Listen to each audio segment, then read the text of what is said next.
very young people. They are in hostels, they are in universities, they are young people who are looking for jobs.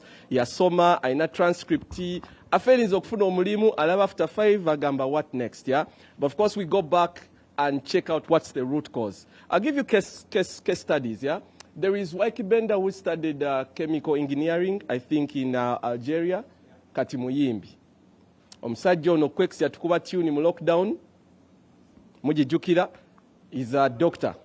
Is a doctor. Ye, omuziki yagamba asoke nkuposing malo kugusa. Yasuwa. Sichetu. Yeke nyini yetali. Omawo ebyana bikulinzo mirira. Tuina Mose Radio yasoma psychology. Tuina Shiba yasoma Pazzo. Yasomerako ddala. By the way, no yasoma. Doctor wa muzayo bangamba ogaba basale nange. I was diagonizing you. Tuina okuzayo okusoma. Ngenda kusoma kozi wetuvira wano. Gina kolokisa. Ebyabakyala abo. Pazzo can so to break it. But before even we go further with the conversation, we are joined by the Next Stars, Next Media. We have something big that's coming up this holiday. So if you're a holiday maker, we'll be filling you in. Maybe Viana could just give us a description of what's going on. So if you are a young person, you're a student at Victoria University or any university, you're a high school student, primary student, just know we got you covered on the 5th of September. Actually, it's the 6th of September. It's going to be like crazy vibes. It's the 2nd edition. You don't want to miss out. We're going to be giving you more info after. Thank you, Douglas. All right, Kali. So, Professor, yeah. While we were in the break, we were talking about Pazzo raises a lot of serious issues, a medical ground.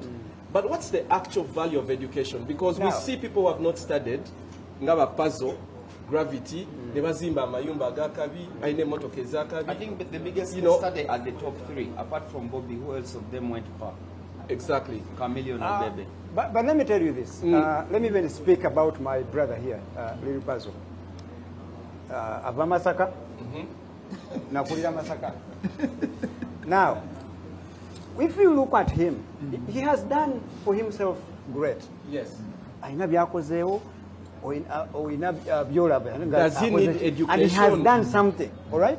And he's also a parent who wants his kids to thrive and be the best there is. Now, him as an educator is a typical example of what I want to correct in the education system. Go ahead. Okay, I'll tell you. Him and the likes of him, there is a real world, okay.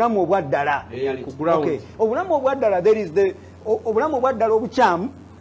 okay, nga tetwandibwagadde okay, naye munange bukola ki nga teri na muzadde yandiyagadde mwana we kwata ki route eyo era bw'olikwata omuzadde yadde omuleetera sukali aluma mu mutima naye sukali n'akola ki n'amunywa. So kati Pazzo omulaba akoze bulungi olwaleero n'abalala nti naye ate but because there is some fundamental gap that they have, it's not his fault nti agenda kusoma. Maybe the system failed him, okay, and the system fails so many kids.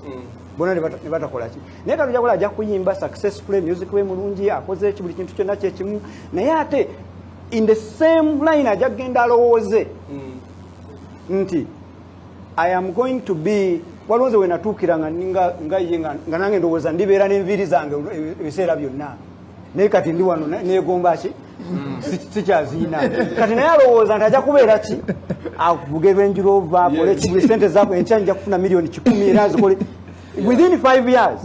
Waliwo mutabanyi we ajja kuba amaze okukola ki okudda mu kifo kye nga teri muntu akyayagala kulaba ani nakuwuliriza Pazzo. But what has he done with his money? Did he have the financial education to even multiply his money to make himself a billionaire? Not even to remain dollars, but to make himself a billionaire in this country.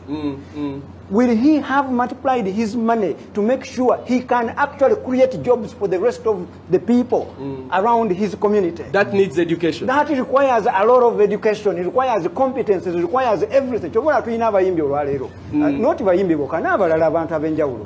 Nga mu butuufu bw'afuna akasente sisters banga bali eyo munansonyiwa nga you'll find that the first thing they run to is to buy, for example, 100 wigs.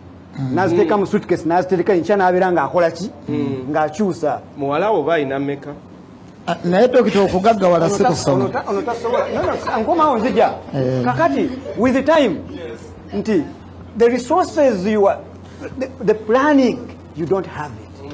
And even when you have managers, for example, remember manager who is managing you is managing you to be wealthy, to be nayagaggawale. And by nabo bansonyiwe nti mukugaggawala kwe he must make sure akukamulamu kyakola ki akuteeka ku show eziwera nakusasa nakuganja kuule motoka nja kupangisa nyumba nja kukola ki kati ogenda okumali bwe product ye ogenda okumaliza emyaka 10 nga mutuufu bwolwala tukola kawo dokita leka tubuulire abantu ebituufu kati yensi gye twagala correctinga we want to correct that kind of is President Museveni a professor? No, you don't have to be a professor to become a president. He went to school. Is Chirumire a professor? Chirumire went to school, but did he go to the school you think? Kati kankubuulire mu Uganda abantu abasinga ssente tebaasomerako ddala bayiga kubala ssente kirira awe waffe Masaka abantu bamanyi okubala ensawo z'emmwanyi Masaka awe waffe ne Kasooli kakati kakule omanyi okubala omanyi okubala ensawo za Kasooli n'omanyi okubala ensawo z'emmwanyi naye okimanyi nti singa oba agriculture go bado discarding go bado oyogerako the other time talina mugaso tutegerekanye aba agriculture naye yafa linda kukatonda ya kati twave okulemererwa to develop agriculture to the level gye tumwagalako yes to move away from subsistence to commercial tutegerekanye naye kati singa osomesa omuntu ono okumanya nti singa nteeka grams asatu ku kirime kino ekibadde kimpa ensawo emu kisobola okumpa ensawo 10 tekisoboka that is the education we are talking about ebirime tebikyabala ebyo byagamba byotamanyi kisoboka naye tewabisoma si mu Uganda ya leero ati bwolowooza ya leero nawe katomanyi nti tomanyi ati kati nze kankubuulira ebituufu so we need to educate olanjala okomewo okusoma kati kyova oyagala nkomewo okusoma naye kati nze obwongo bwange tebukyakwata discussion you from the start lwaki omwana wo omusomesa lwaki osindika omwana okusoma omwana wange nze musomesa kuyiga luzungu lwokka lweweta kyasomayo kyokka era kyanyambye nnyo kati atambula bulungi nduwulira emboga egenze eggwamu ngenda ekisigadde kutandika bwa dijje obudde ffe twayonoona bungi nnyo mu kusoma ne tumala ebiseera kati nze nasoma Tennessee Valley nyamba ki Mississippi from Muscat to Oman what have I gained in this no I listen Pazzo wadoga to wasoma ate wabisoma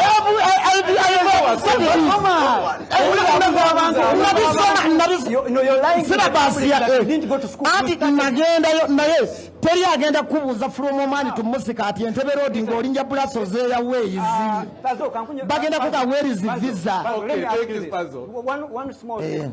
I hear your pain, and the viewers, I understand you. What he's saying right now. Kubanja Museveni apobwala DC.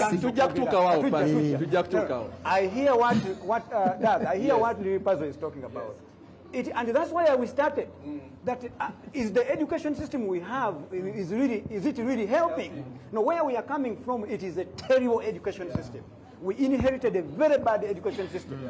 Bino byabadayogerako omuntu ne bakusomesa migration of ngoni nofuna ekitabo n'owandiika ngoni ne kiggwako n'omusengulira mu kirala omanyi lwaki dokita zikiriziganyiza naawe bwe ntuuse wano kino kye twagala Douglas Victoria University kyekola ebyo byokumalira abantu obudde ne basoma naye nga bye basoma tebabiteeka mu reality kyova olaba nti bwe ntuuse wano studio ziringa za NBS TV enaggulu kyosoma kyokwatako era wano dokita nkuwa obugalo abantu bajja ku Victoria University naye ebyo ebyokusomaaze ogenda kumpayo nekusente dokita ndaba oyo kyaya abantu ogula tebo nyina nno ekivulu kyasi leka nange ekivulu kyange dokita akiteekemu ssente asinda festival kigenda kubeera wa mitanda ebujuuko abantu bagenda keera kusinda dokita ojja kugula tebo ogenda kugula tebo kale let me first cross over to Bavis and the team.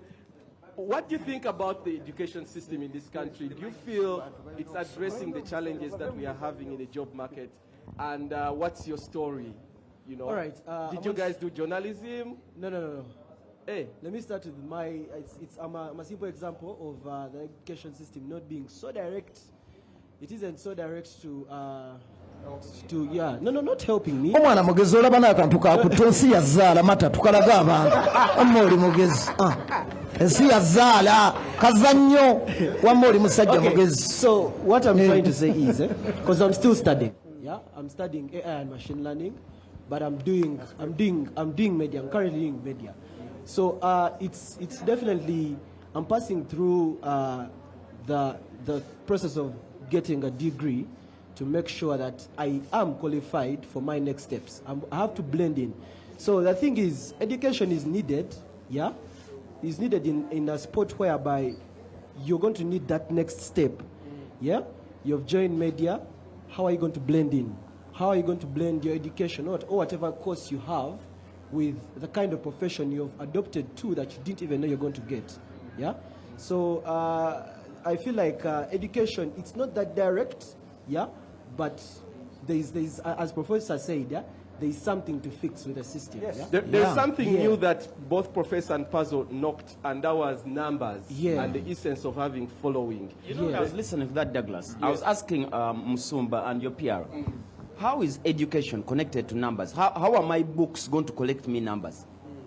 No, kati kankubuulire abantu bano abaana abasoma amma baganda bange kyo kituufu ensi ebonyaabonya nnyo nga tosomye ffe bye tubuyiseemu bingi temuyinza biyitamu mmwe kusurvivinga ffe twasulako ku street emyaka egyo 5 bano bo tebabisobola naye njagala obbabuulira kkiriza mbu butasoma bwe wakusuza naye okubonaabona kwe tubonyeebonye bo tebayinza kuyiribanga bwe tuyiribye ne bagulaviti ne bakkenzo kati tubazza mu nsi eno ey'okusoma saagala ngambe nti okusoma kubi naye omulembe guno gwe tuli mu ensi ekyuse nnyo kambabuulira abantu bagenda ne basinkana abasajja abo mu gavumenti n'osinkana maama Nabbanja nze nalabako omuvubuka twali wa Salimu Sale eyo ng'akudde ebipapula bya aleetedde Salimu Sale proposal ya mining bwenti twamalayo mwezi mulamba eggulu lwe nalwala naye ng'omusajja ayisaawo babbajjo mujje mwogere ow'ebitabo bye ng'agamba kiki ekibajjo gy'alina oli omusajja anti bajja ajja kwogera information yetuuke kati olwaleero n'abasajja baba bakuwa ekivulu asooka n'akubuuza liri Pazzo anandeetera abantu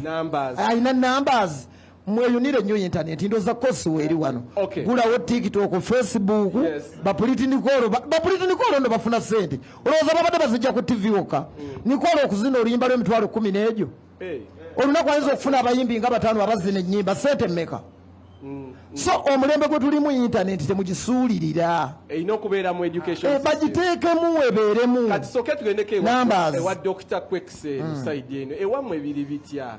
Are people studying and they actually practice medicine, or batusanga abasoma medicine nga tebavuga boda? What's happening there? What's the real life? Well, Kwankati, right now there are so many universities that are recruiting doctors, yeah?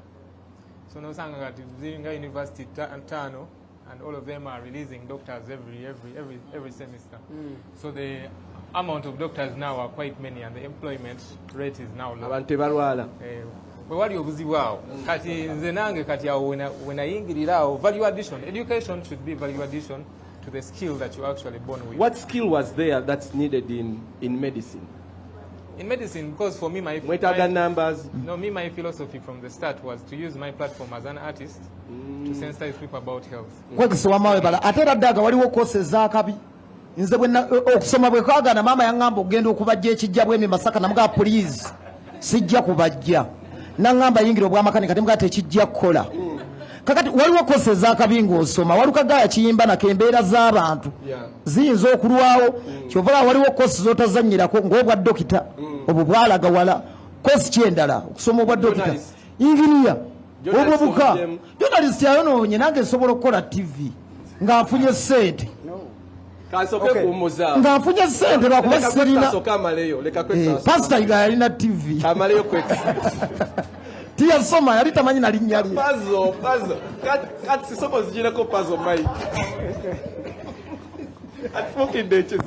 tamanyi na linnya lye kati Pazzo mu education yomo w'omuntu waba ayogera alindako omulala n'ayogera kati weba tewali education ovuga buvuzi.